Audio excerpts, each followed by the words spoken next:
everybody, and welcome back to Movie Files. This is my third video, I think. I'm shooting this on a Friday. I'm probably going to release this review on Saturday, but busy day here on Friday. But welcome back to Movie Files. I'm here to talk about Netflix original horror comedy, Velvet Buzzsaw, directed and also written by Dan Gilroy, and has a pretty stellar cast.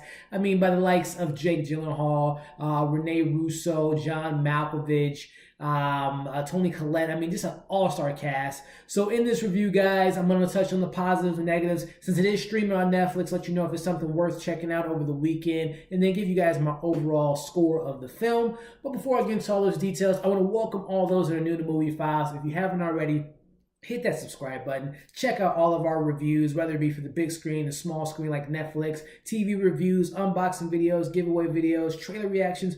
All that fun stuff can be found on this channel. So definitely subscribe, hit that notification bell so you can stay up to date with all of those latest videos. So let's get into Velvet Buzzsaw. It was something I was anticipating. It wasn't on my radar to literally, I did a trailer reaction, which you can check out on this channel. Did a trailer reaction, very intrigued. Again, the talent behind it, Dan Gilroy, Nightcrawler a couple years ago, fantastic movie, great director, a great writer, and then the talent that he brings with him, all his films. His wife is Rene Russo. They partnered together in Nightcrawler, and as well as Jake Gyllenhaal, and then the rest of the cast just really was solid. But if you're not too familiar with this film, again, without giving too much away, this is a spoiler-free review. It follows the art scene, and you have this young lady, Josephina, who comes about finding some art. One of her neighbors passed away, and she decides to take the art and claim it as her own, and they sell the art, and kind of some things take place after that. So again, check out the trailer. I'm going to leave the synopsis below, but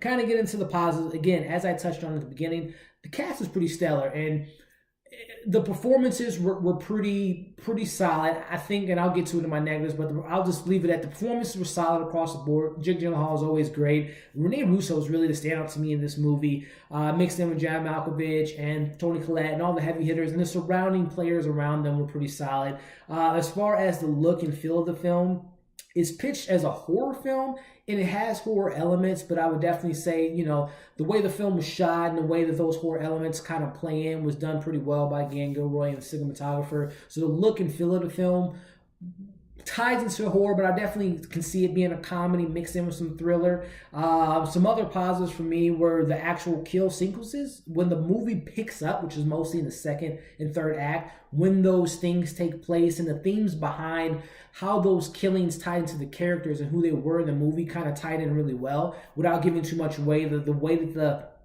characters were killed, and you see it in the trailer, but the way the characters were killed kind of played into their personality and how they were presented in the movie, you know. So I won't go more into depth with that, but I liked how they tied that in to the way they died, was how they were perceived and how they kind of carried themselves. I thought was really interesting.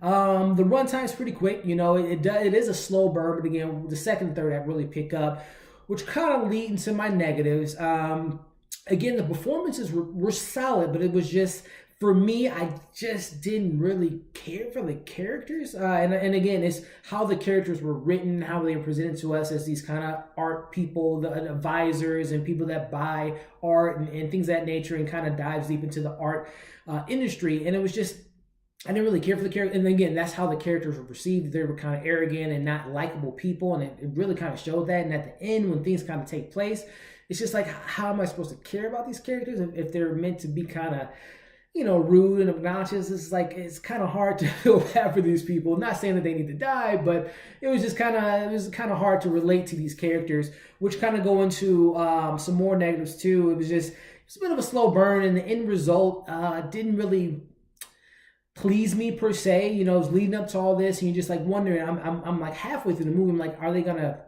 kind of answer why this is happening? And they do. Again, I get what the movie was saying, and I guess I'll kind of go back to some positive, the themes that the movie kind of presented to us, whether it be greed or how our devices kind of consume us, and how in this movie the art consumed these people, and they were, you know, the way that the artist kind of made his art, this gentleman, I can't think of his name right now, Deeds, the way he wanted the art to be made, and how these people handled the art, you know, and how it ultimately kind of, you know, end up being their demise, you know, kind of plays into that. So there's a lot of cool themes in this movie, but again, the backstory of this Deeds character and kind of what happened was kind of, they explain it, but it's still kind of a mystery, and they never really explain kind of the supernatural element. But all in all, I think it's a solid film from Netflix. I'm going to give this a 3 out of 5. I recommend you guys checking out over the weekend. I don't think it lives up to a lot. I know this movie was on a lot of people's #1 movies of 2019. I don't know if it's going to peak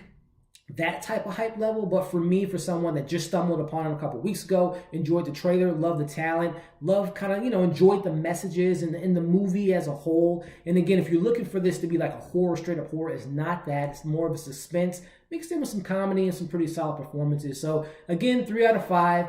I recommend you guys check it out on Netflix. Once you do, definitely drop a comment below without spoiling anything. What were some things you liked about the movie and some things you didn't like about the movie? So again, 3 out of 5. Check it out on Netflix. Comment below. Share this video. Give it a thumbs up if you enjoyed this video. Check out all of our other content. Again, I'm going to drop this on Saturday, so check out our reviews and our content from yesterday, which I released the Alita spoiler-free review. We did a trailer reaction for Hobbs and Shaw, so check out that content. More coming for you guys pretty soon. We're on a new month, February, which is my birthday month. Birthday's on Wednesday, February 6th. Super Bowl on Sunday, so we'll do some trailer reactions for that. So definitely check out those videos. Like, share, comment, subscribe once again. Follow us on all of our social media accounts. We will see you guys on the next video.